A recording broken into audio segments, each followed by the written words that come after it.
오늘 하나님 말씀 예레미야 29장 11절 말씀이 되겠습니다. 우리 다 같이 말씀을 봉독하겠습니다.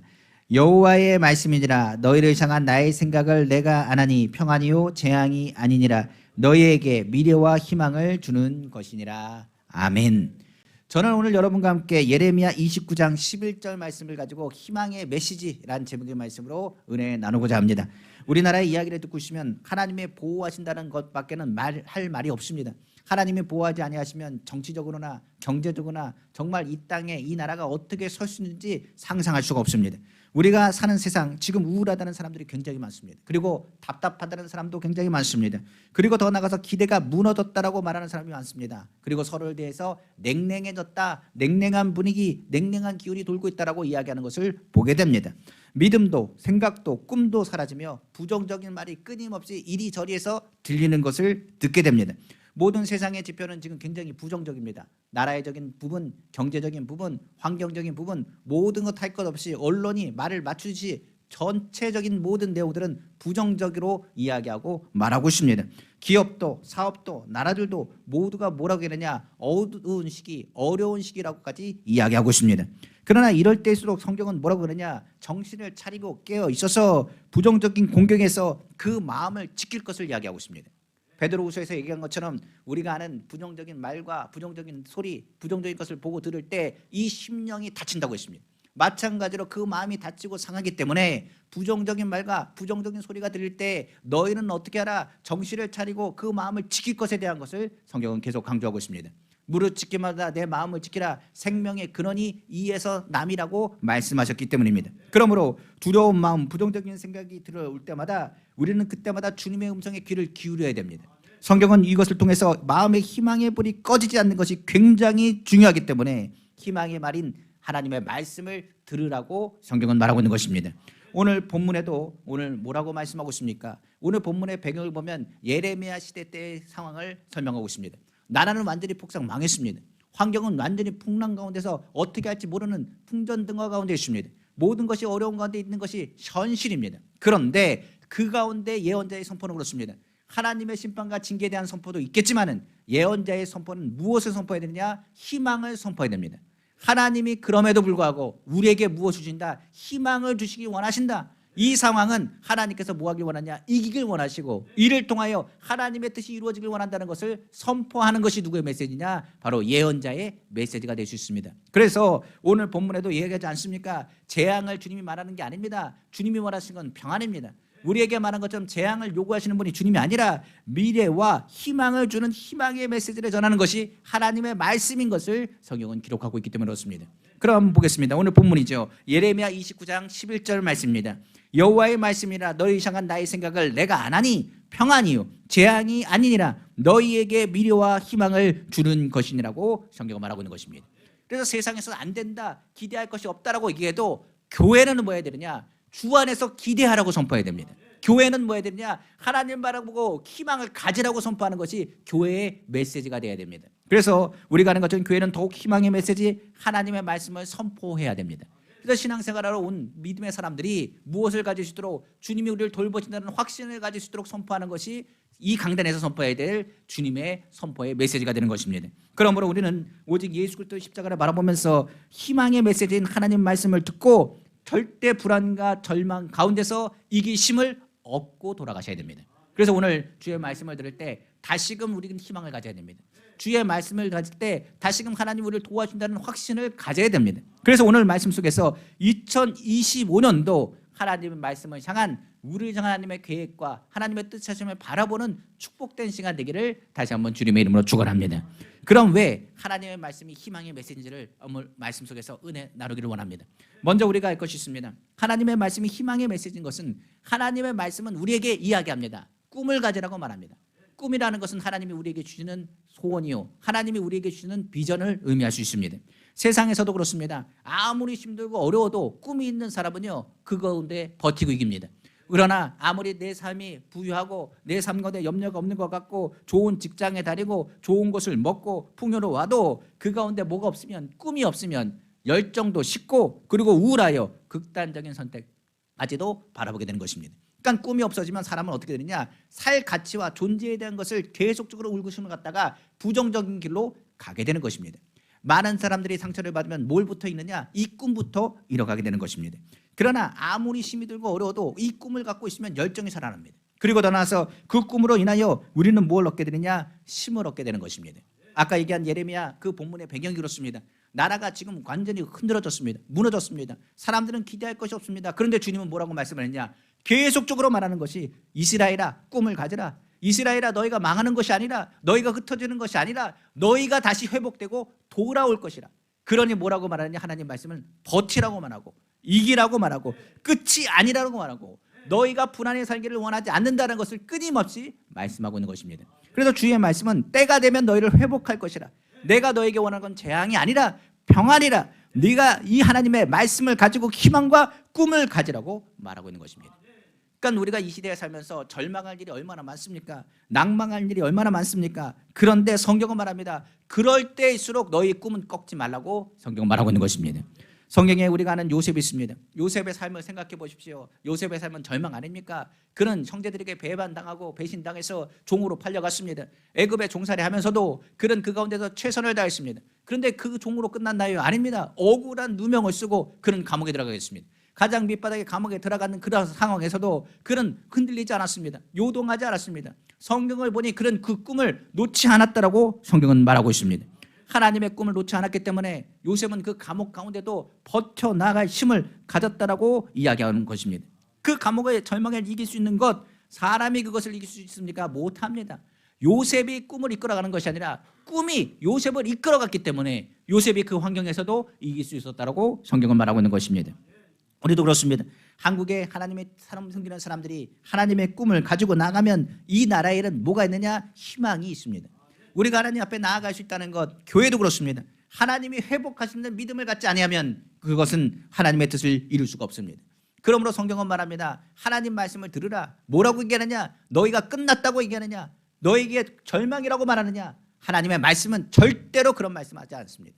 하나님 말씀은 뭐라고 하느냐? 일어나라고 말합니다. 우리의 신앙은 어떤 신학이라고요? 하나님이 우리에게 꿈 주셔서 할 수 있다는 믿음을 주신다는 것을 기억하시기를 주님의 이름으로 축원합니다.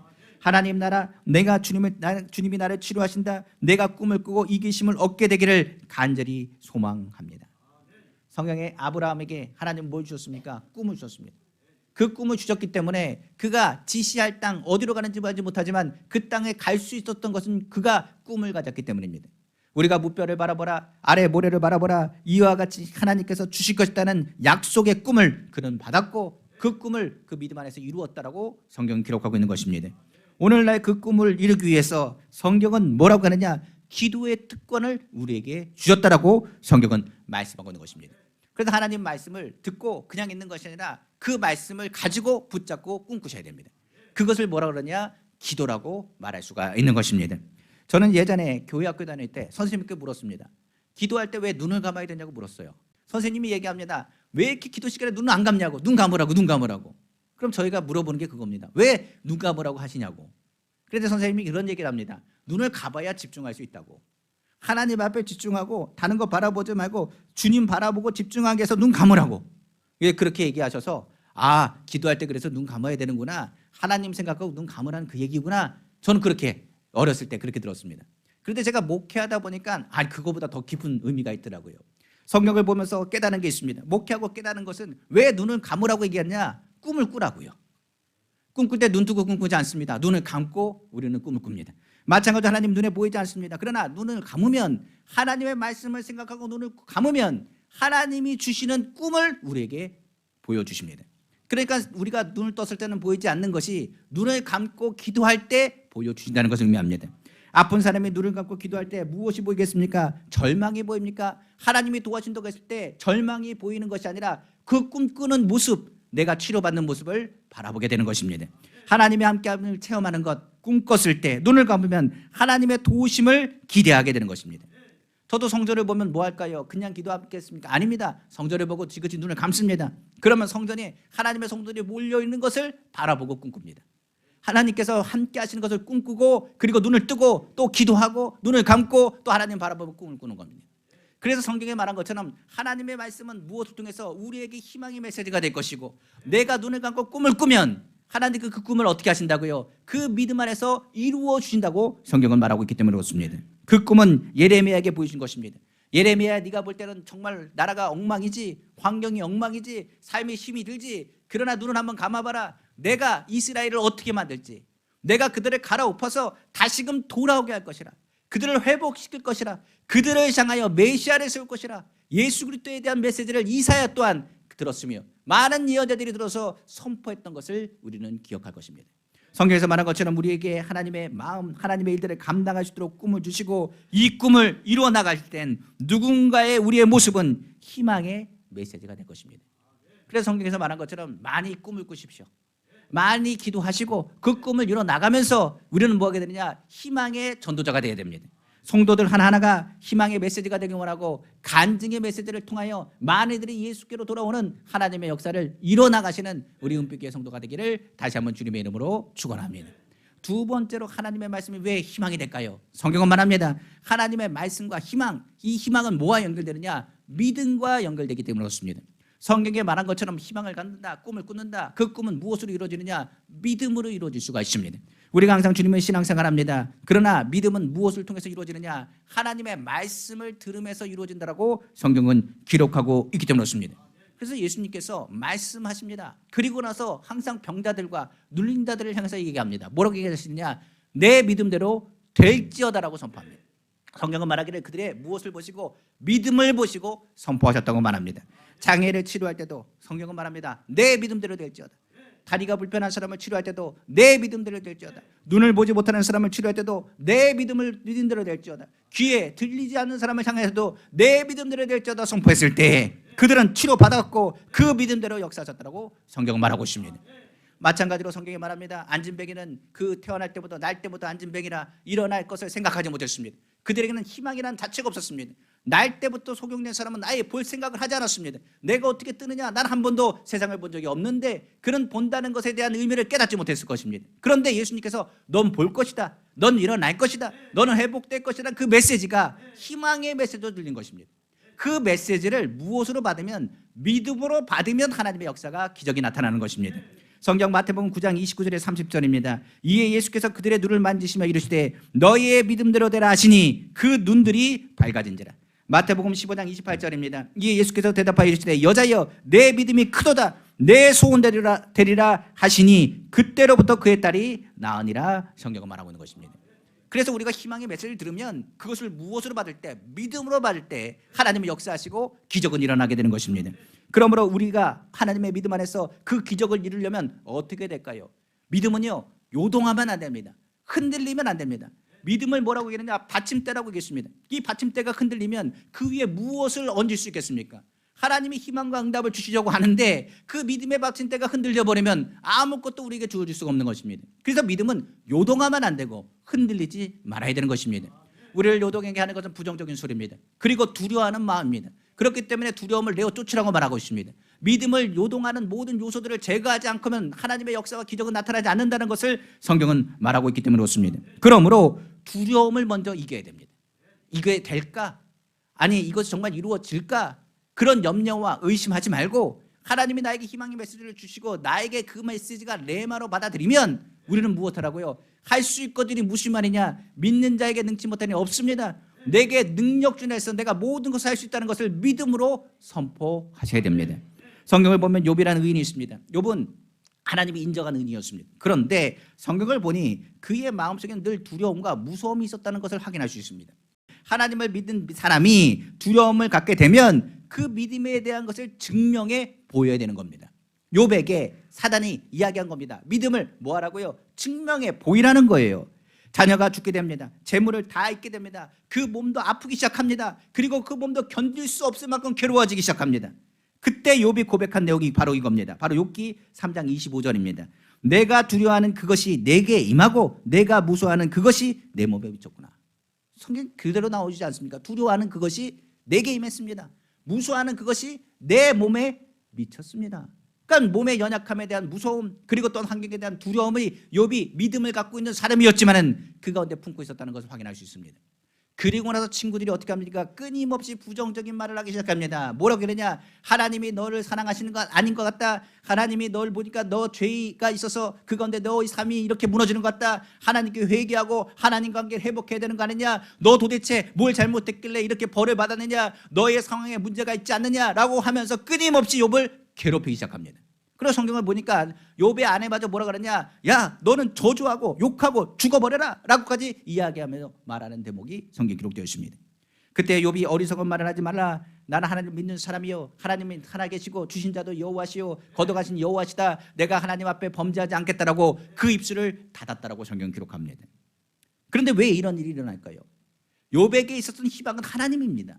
그런데 이 믿음을 흔들기 위해서 주변 사람들이 흔들기 시작한 겁니다. 하나님이 정말 널 사랑하시느냐? 하나님이 정말 널 붙잡아 주시느냐? 내가 문제가 있다고 계속적으로 그 믿음을 흔들고 있는 것입니다. 그때 욥이 대답한 게 뭔지 아십니까? 이렇게 얘기합니다. 나 너희들과 대화하지 않겠다. 난 하나님과 대면할 것이라. 나 하나님과 하나님의 말씀에 귀를 기울일 것이라. 주님을 만나면 주님께서 나에게 말씀하실 걸 내가 바라온다라고 고백한 사람이 누구냐? 바로 욥입니다. 왜 그럴까요? 하나님의 말씀을 들으면 문제가 해결되기 때문에 그렇습니다. 희망은 주님의 말씀 안에 있다는 것을 욥이 알았기 때문입니다. 후에 우리가 아는 것처럼 욥이 하나님의 음성을 듣죠. 하나님의 말씀을 듣고 문제가 해결됩니다. 그리고 나서 욥이 깨달은 게 뭐냐면 하나님이 나를 버리신 것이 아니라 하나님이 나를 인정하시고 나를 축복하시기 위한 것이라는 것을 욥은 깨닫게 되는 것입니다. 우리도 그렇지 않습니까? 흔들리는 마음이 생겼을 때 누구의 음성을 들으면 우리가 다시 일어나느냐? 바로 하나님의 말씀을 들으면 우리는 일어납니다. 제가 신학교 다닐 때 교수님이 이런 얘기했습니다. 우리의 신앙은 무슨 신앙이라고 얘기하느냐? 오뚜기 신앙이랍니다. 넘어져도 예수 그리스도의 중심에 딱 서 있으면 그 가운데 서 있는 사람이라. 주의 말씀 가운데 있으면 이리 흔들려도 저리 흔들려도 그 오뚜기는 어떡합니까? 다시 서는 것처럼 믿는 사람은 주의 말씀을 가지고 절대적으로 요동하지 않고 절대적으로 믿음으로 일어난다는 것을 우리는 기억하게 되는 것입니다. 그런데요, 이 절대 믿음은 뭐에 기반한 줄 아십니까? 다른 것이 아닙니다. 하나님 말씀의 메시지의 중심은요, 이겁니다. 하나님이 우리를 뭐 하신다? 사랑하신다는 것에 핵심을 갖고 있습니다. 그러니까 중요한 것은 욥이 깨달은 것뿐만 아닙니다. 이스라엘에게 예언자들이 선포하는 것이 그겁니다. 여러분들 걱정하지 마십시오. 여러분들 하나님이 사랑하십니다. 지금 어렵습니까? 아픕니까? 괴롭습니까? 주님이 얼마나 사랑하지 아십니까? 주님의 사랑을 갖고 있으면 두려움은 물러갑니다. 여러분들이 주님의 사랑 안에 있다고 한다면 여러분들이 하나님의 보호하심을 받는다라고 선포했다는 것을 확인할 수 있는 것입니다. 그래서 요한일서에 보면 이런 얘기가 있습니다. 온전한 사랑을 가지라고 있습니다. 사랑 안에 두려움을 내어 쫓는다는 말이 성경에 기록되어 있는 것입니다. 요한일서 4장 18절이죠. 사랑 안에 두려움이 없고 온전한 사랑이 두려움을 내어 쫓나니 두려움에는 형벌이 있습니다. 두려워하는 자는 사랑 안에서 온전히 이루지 못하였느니라 성경은 말하고 있는 것입니다. 그러니까 하나님이 나를 사랑하시는 걸 알면 우리의 믿음은 뭐 한다고요? 요동하지 않습니다.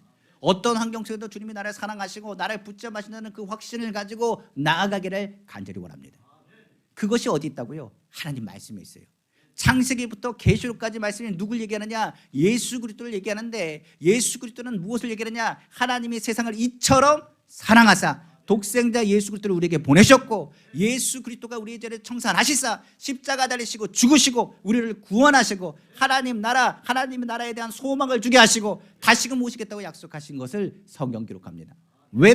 바로 우리를 사랑하시기 때문이라고 성경은 말하고 있습니다. 바로 우리를 사랑하시는 것이 어떤 상황에도 우리에게는 미래의 희망이 있다는 것을 의미합니다. 예레미야, 호세야, 그리고 이사야, 그리고 많은 예언자들이 선포하는 것, 주님이 당신을 사랑하십니다. 주님이 당신을 떠나지 않습니다. 고아와 같이 버리지 않습니다. 과부와 같이 버리지 않습니다. 여러분들을 외롭게 놔두지 않습니다. 그 메시지가 뭐라고요? 우리에게는 희망의 메시지가 되는 것입니다. 그 메시지, 하나님이 사랑하시는 그 메시지를 예수 그리스도는 십자가에 달리셔서 스피커같이 우리에게 선포하신 것입니다. 내가 이처럼 너를 사랑하신다. 이처럼 내가 너를 버리지 않는다. 이처럼 누구도 그 사랑을 끊을 수 없다는 것을 말씀하고 있는 것입니다. 사도 바울은 이 부분을 정리하여 이렇게 설명하고 있습니다. 바로 로마서 8장 31절에서 39절입니다. 그런즉 이 일에 대하여 우리가 무슨 말하리요? 만일 하나님이 우리를 위하시면 누가 우리를 대적하리요? 자기 아들을 아끼지 아니하시고 우리 모든 사람을 위하여 내주시니가 어찌 그 아들과 함께 모든 것을 우리에게 주시지 아니하겠느냐? 누가 등이 하나님께서 택하신 자들을 고발하리요 의롭다 하신 이는 하나님이시니 누가 정죄하리요 죽으실 뿐 아니라 다시 살아나시는 그리스도 예수시니 그는 하나님 우편에 계신 자요 우리를 위하여 간구하시는 자신이라. 누가 우리를 그리스도의 사랑에서 끊으리요 환난이나 공고나 박해나 기근이나 적신이나 위험이나 칼이랴. 기록된 바 우리가 종일 주를 위하여 죽음을 당하게 되며 도살당할 양같이 여김을 받았나 하이다 함과 같으니라. 그러나 이 모든 일에 우리를 사랑하신 이로 말미암아 어떻게 이긴다고요? 우리가 넉넉히 이기느니라. 내가 확신하니 사망이나 생명이나 천사들이나 권세자들이나 선지자들이나 장래일이나 능력이나 높음이나 기쁨이나 다른 어떤 피조물이라도 우리를 우리 주 그리스도 예수 안에 있는 하나님의 사랑에서 끊을 수 없으리라. 사도 바울이 얘기한 두 가지 메시지가 있습니다. 넉넉히 이긴다는 것과 뭐라고 얘기하느냐? 내가 확신한다는 얘기입니다. 하나님이 우리 사랑하십니다. 우리를 버리지 아니하십니다. 우리나라를 사랑하십니다. 우리를 고아 같이 가봤자 버려두지 않습니다. 우리의 삶에 여러 가지 어려움이 있다 할지라도 주님은 우리를 붙잡아 주십니다. 우리와 함께 하십니다. 이것을 믿으면 우리에게는 뭐가 있다고요? 희망이 있습니다. 우리나라에 희망이 있습니다. 은빛교회에 희망이 있습니다. 우리 성도님 삶에도 희망이 있습니다. 그 희망을 갖는 절대 믿음을 우리는 가지셔야 되는 것입니다. 우리가 기도할 때 하나님이 우리를 사랑하시는 건 알죠. 하나님 우리를 사랑하십니다. 그런데 어느 순간에 그러지 않습니까? 기도하기 싫을 때가 있습니다. 저라고 없겠습니까? 저도 기도가 힘들 때가 있습니다. 그건 모두가 다 똑같습니다. 왜 그러냐면 육신을 가지고 있기 때문에 이 땅 것에 영적으로 사려고 하지만 육신적인 부분 때문에 기도하는 것을 쉬거나 아니면 하기가 귀찮을 때도 있습니다. 바울도 그렇습니다. 나는 공고한 사람이라 말한 것처럼 자신도 하나님의 법을 사랑하고 하나님의 말씀대로 살려고 하지만 여러 가지 부정적인 환경과 부정적인 이야기 때문에 정말 열심히 하고자 하는데도 그것이 꺾일 때가 종종 발생하기도 합니다. 그런데요, 제가 놀라운 걸 하나 깨달았습니다. 기도 안 하면 편할 것 같지요? 아닙니다. 마음에 뭐라냐? 기도하라고 말합니다. 그리고 말씀만 보면 그냥 편할 것 같지요? 그런데 아닙니다. 말씀만 보면 불안합니다. 신앙생활하면서 오늘 주일날 성수하는데 어떤 분들은 그러더라고요. 주일날 교회 안 나오니까 굉장히 불안하대요. 제가 그랬습니다. 그래요? 그랬어요. 그래요. 마찬가지로 그렇습니다. 그런데 성경을 잘 보시면 내가 주님을 사랑하는 것이 아니라 주님이 먼저 나를 사랑하셨답니다. 내가 주님 앞에 기도하고 주님 앞에 부르짖는 걸 알았는데 나를 위해서 기도하시는 분이 있다라고 성경은 말하고 있습니다. 뭐라고 하느냐? 내가 기도를 안 할 때 누가요? 나의 중보자신 예수님께서 기도하세요. 하나님, 제가 기도해야 되는데 기도하지 않습니다. 제가 하나님을 바라봐야 되는데 흔들리고 있습니다. 하나님, 저 영혼을 건져주시고 붙잡아달라고 기도하시는 주님의 음성을 듣게 될 것입니다. 성경은 이 부분에 대해서 이렇게 얘기합니다. 디모데전서 2장 5절에 이렇게 얘기하죠. 하나님은 한 분이시니요 또 하나님과 사람 사이에 중보자도 한 분이시니 곧 사람이신 그리스도 예수라 성경은 말하고 있습니다. 기도할 때 탄식하는 성령께서 우리에게 하시는 말씀은 주님의 음성을 듣게 하십니다. 주님이 뭐라고 하느냐? 너 그러면 안 된다고 말합니다. 내가 문을 두드리면 하나님 나의 기도에 응답해달라고 기도하는데 그게 아니라 주님이 나의 마음에 두들기시면서 말하기를 제발 아버지 이 영혼을 건져주시고 이 영혼에 불쌍히 여기시고 긍휼히 여겨주옵소서. 한번 생각해 보십시오. 내가 예수님 앞에 나왔다고요? 아닙니다. 주님의 은혜로 우리가 나온 것입니다. 십자가에 달려서 주님이 우리를 부르신 것이지 우리가 주님 앞에 나를 응답해 주시고 나를 붙잡아달라고 외친 것이 아니라는 사실이에요. 그래서 성경에서 그 얘기를 합니다. 하나님이 너를 택하셨다. 하나님이 너를 사랑하신다. 너를 버려두지 않는다. 너와 함께 하신다는 것을 끊임없이 얘기하십니다. 그래서 우리에게 희망이 있는 겁니다. 내가 기도해서 희망이 있는 것이 아니라 우리 주 예수 그리스도께서 우리의 중보자가 되시기 때문에 우리에게 희망이 되시는 거예요. 예수 그리스도는 뭐라고 얘기하느냐? 하나님의 말씀이라고 얘기합니다. 희망의 메시지가 되는 것은 주님이 우리를 가만히 놔두지 않습니다. 우리를 위해서 간절히 외치시는 중보자가 되기 때문이라고 성경은 말씀하고 있기 때문에 그렇습니다. 찬양에 이런 찬양이 있습니다. 누군가 널 위해 기도하는 찬양이 있습니다. 가사 한번 불러드릴게요. 당신이 지쳐서 기도할 수 없고 눈물이 빗물처럼 흘러내릴 때 주님은 아시네 당신의 약함을 사랑으로 돌봐주시네. 누군가 널 위하여 누군가 기도하네. 내가 홀로 외로워서 마음이 무너질 때 누군가 널 위해 기도하네. 2절에 이렇게 되어 있습니다. 당신이 외로이 홀로 남았을 때 당신은 누구에게 위로를 얻나. 주님은 아시네 당신의 마음을 그대 홀로 잊지 못함을. 조용히 그대 위에 누군가 기도하네. 내가 홀로 외로워서 마음이 무너질 때 누군가 널 위해 기도하네.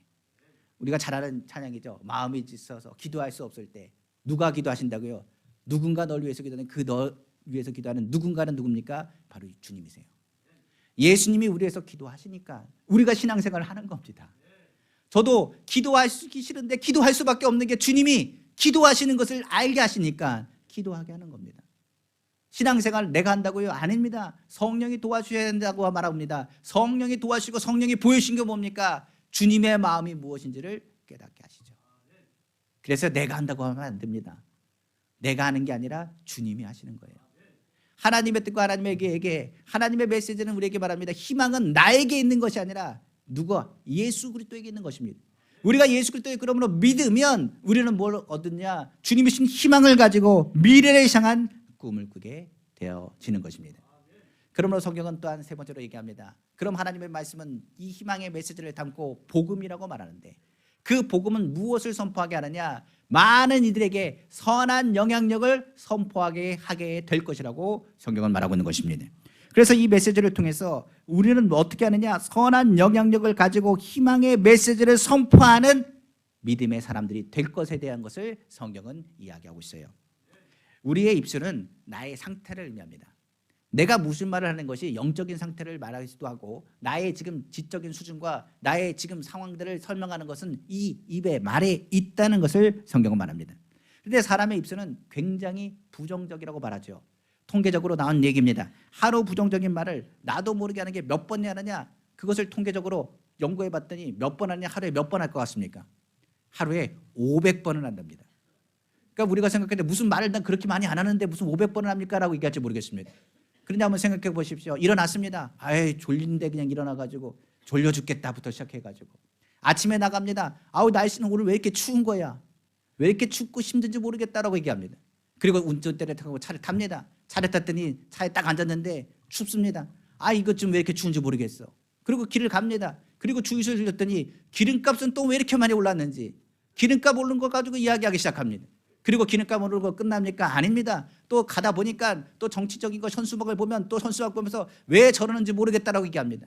라디오를 킵니다. 라디오를 키면 좋은 얘기만 나옵니까? 안 좋은 얘기만 나옵니다. 그러면 얘기합니다. 왜 이러는지 모르겠다고 하면서 나도 모르게 부정적인 말을 하게 됩니다. 그러다가 옆에 차가 하나가 딱 끼어듭니다. 그러면 저 사람 뭐냐고 하면서 나도 모르게 안 좋은 말을 하기 시작합니다.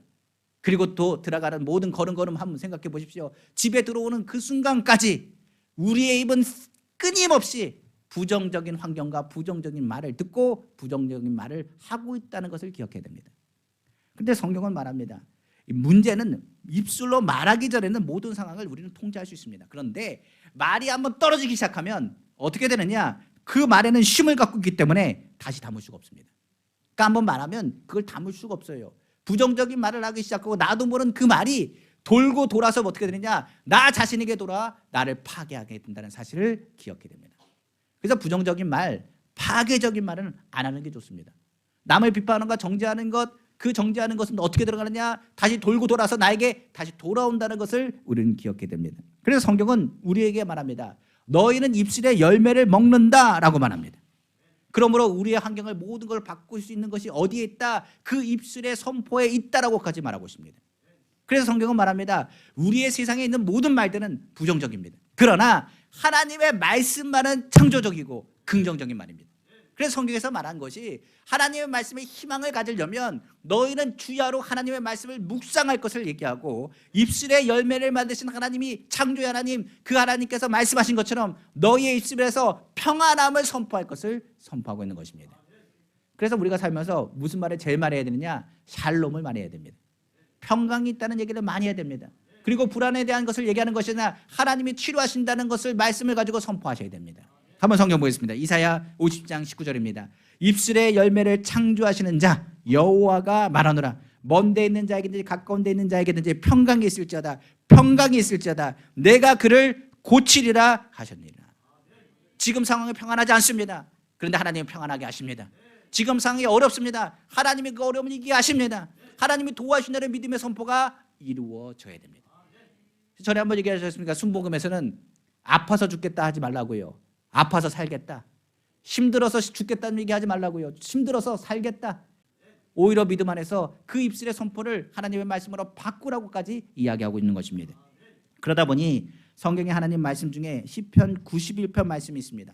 이 시편 91편 말씀은 웬만해서는 암송하시면 좋을 것 같아요.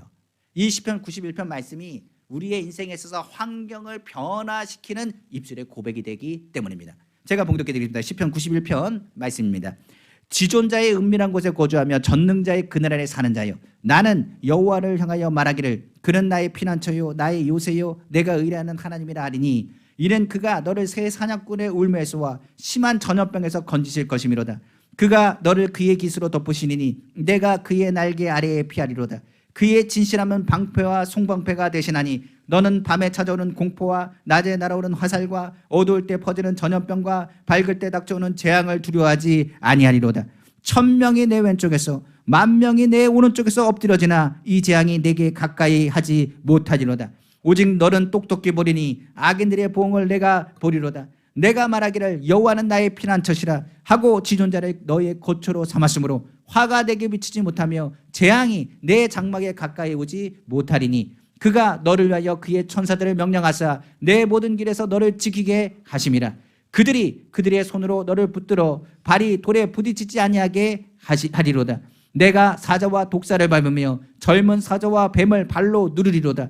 하나님이 이르시되 그가 나를 사랑한즉 내가 그를 건지리라. 그가 내 이름을 안즉 내가 그를 높이리라. 그가 내게 간구하느니 내가 그에게 응답하리라. 그들이 환난 당할 때에 내가 그와 함께하여 그를 건지고 영원 얻게 하리라. 내가 그를 장수하게 함으로 그를 만족하게 하며 나의 구원을 그에게 보이리라 하시도다. 아멘.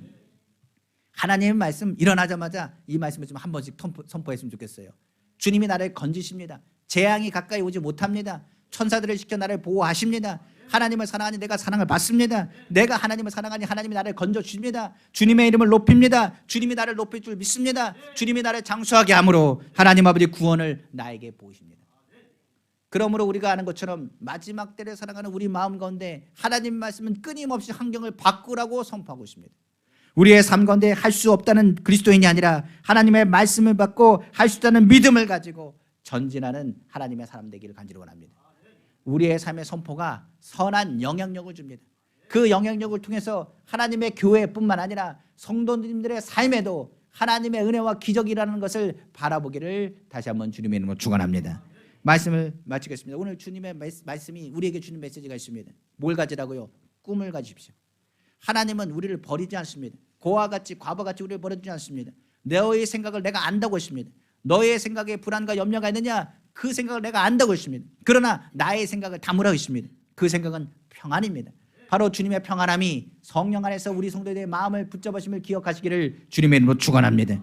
오늘 주님은 우리에게 또 말합니다. 내가 너에게 말하는 건 미래에 대한 미래와 희망이라. 내가 너를 사랑하는 것을 기억하라고 말하고 있습니다. 하나님의 말씀은 그리스도의 사랑에 대한 메시지를 담고 있습니다. 내가 너를 떠나지 않고 내가 너를 버리지 않으며 그 사랑을 누구도 끊을 수 없을 것이고 누구도 너를 정죄할 수 없다라고 말하고 있습니다. 하나님 우리 사랑하십니다. 그래서 우리 이 자리에 모였습니다. 중보자신 주님이 우리의 연약감을 친히 아셔서 우리에서 기도하여 주시고 오늘 우리를 붙잡으심을 기억하시기를 주님으로 축원합니다. 그러므로 우리는 입술로 선포해야 됩니다. 믿는 사람은 부정적인 말을 하면 안 됩니다. 우리 믿는 사람은 축복의 말을 해야 됩니다. 판단하고 비판하고 정죄하면 안 됩니다. 그 말은 다시 돌아와 우리를 파괴할 수 있습니다. 그러므로 절대적으로 주님을 의지하고 믿음으로 하나님의 복을 누리는 우리 귀한 성도 다 되기를 다시 한번 주님의 이름으로 축원합니다. 오늘 예수 그리스도 안에서 우리는 누가 되었느냐? 하나님의 자녀가 되었습니다. 우리는 성경에 말한 것처럼 그리스도의 편지입니다. 세상에 부정적인 세상, 어려운 세상, 혈망 가운데 있는 이 세상 가운데 희망의 빛이 되는 우리 귀한 성도 다 되기를 다시 한번 주님의 이름으로 축복합니다. 기도하겠습니다.